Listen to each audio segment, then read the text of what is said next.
I'm Pastor Bryan Hudson. I'm here with Larry Smith, CEO of the Fathers and Families Center. Welcome, Mr. Smith. Good to be here, Pastor. Thank you. May I call you Larry?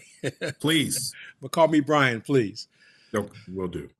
Having an event on March 8th called Building and Rebuilding Men. It's a forum of just grassroots fathers and pastors and ministers and practitioners. And we want to bring in perspectives.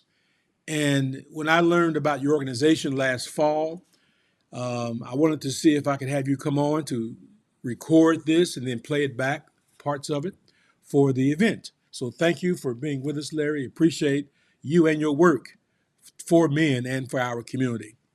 My pleasure. Larry, what is the story behind the founding of Fathers and Families Center? Great story. There was a woman named Sarah Meadows who is still with us. At the time, she was the director of social work at what was then Wishard Hospital. And so part of her job was to go to maternity wards and work with young mothers. And so one day she goes to a maternity ward, young African-American woman. She's there as the social worker.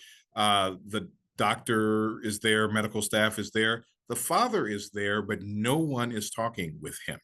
And she said, she thought to herself, well, that's not right. And so she started a program that at the time was called the Father Resource Program. She hired a young PhD student, Purdue PhD student named Wallace McLaughlin. Fast forward a few years, Fathers and Family Center becomes a separate 501c3 organization. Dr. Wallace is the first president and CEO, and Sarah Meadows leaves Wishard to come to work for him. And so that was the genesis of the organization. Wow, that's amazing. And so you came on in 2022, is that correct? Correct, August of 2022.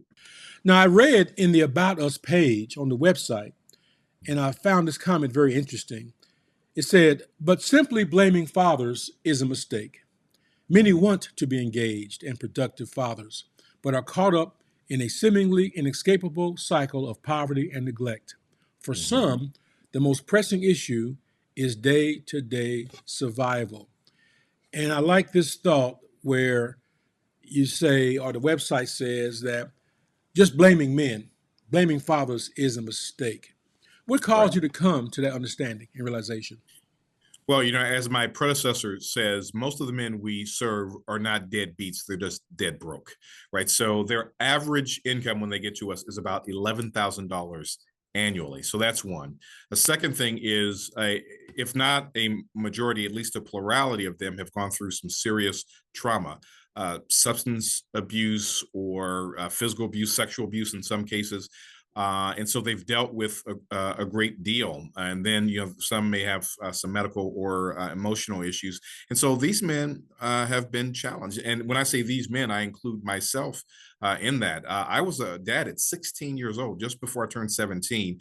Grew up in the inner city in Indianapolis, around 34th and Emerson. And my parents were divorced when I was very, very young. My father was not involved in my life. I don't disparage him. He was battling his demons. He's an Army vet and all that. But it was still a challenge. And so when I see these men come through our door, I think literally, if not for the grace of God, that would be me. But we're dealing with men in general who have some serious challenges to overcome.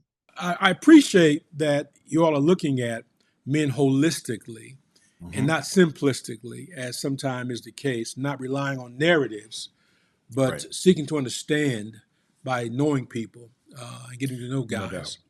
No doubt. And, one of the narratives that we try to undo is, for example, a lot of people will quote, well, 3/4 of African-American children are born out of wedlock, and they will conflate that with our fathers not being engaged. Well, if you look at the data, the empirical data from the CDC and others, Black fathers are the most involved fathers, more than white fathers, more than Hispanic fathers, even if we're not in the home, right? So we shouldn't conflate out of wedlock with a father who is not involved.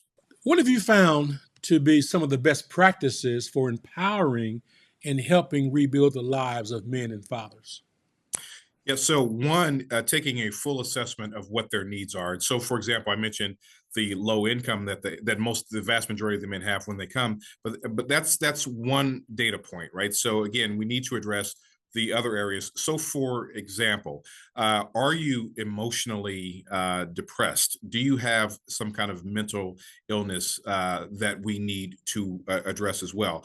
Maybe you don't have any of that, but you don't have a cohort of men who are a positive influence on you, right? And so you're intelligent, you may be gainfully employed, but you have something that sort of keeps pulling you back into situations that you shouldn't be in.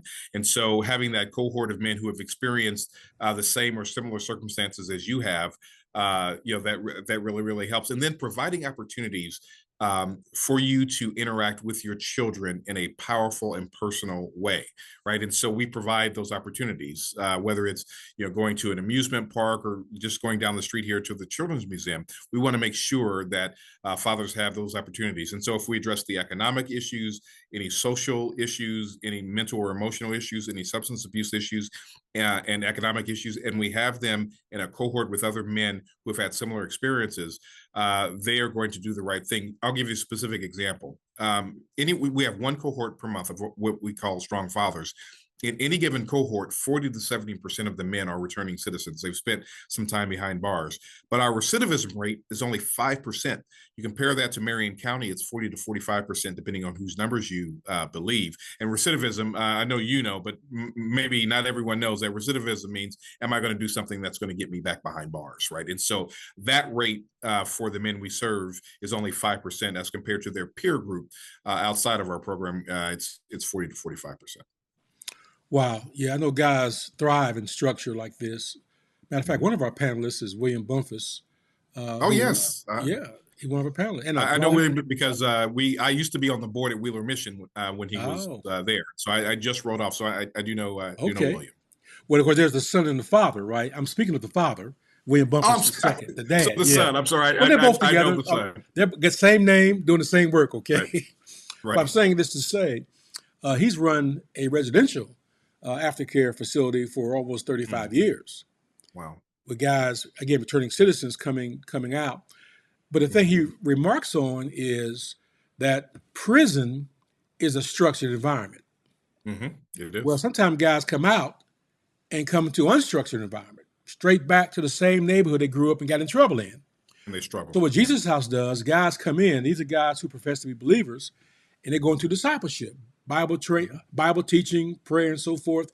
He says this is also a structured environment, but not like the prison, right? The idea is all of us need structure, right? Especially guys, coming back from either prison or just having recovery from life circumstances. So I see that Fathers and Family Center is one of those structures, right? One of those places where guys can connect. And to your point, and we served some men and children last December during Christmas outreach. And all the guys I talked to said, yeah, man, I got guys over there who help me, who support me, who hold me accountable. Final question there. Anything else you want to say to those who are listening and watching right now? Well, one, I just want to thank you for allowing me to be on the program and sharing the message of Fathers and Family Center. Our mission statement is to equip fathers and empower families so that children thrive. So ultimately, we're trying to affect the lives of children. Frederick Douglass famously said, it is easier to build strong children than it is to repair broken men, right? And so sometimes the children are not strong and we have to deal with those broken men, and that's okay. That's what we're here for. And so we just feel blessed to have this opportunity. It really is a privilege. I've been blessed to have some great employment opportunities in my life, but this is a calling. This is a passion for me because, again, I really do realize that I could and probably should be one of the men who come through our door. And so it's an honor to serve them. Well, thank you so much for your service and helping men and, become better men, returning to their families and being better fathers. There's a website link on this screen. It is to the Fathers and Family Center. Please visit the website. It's a rich website.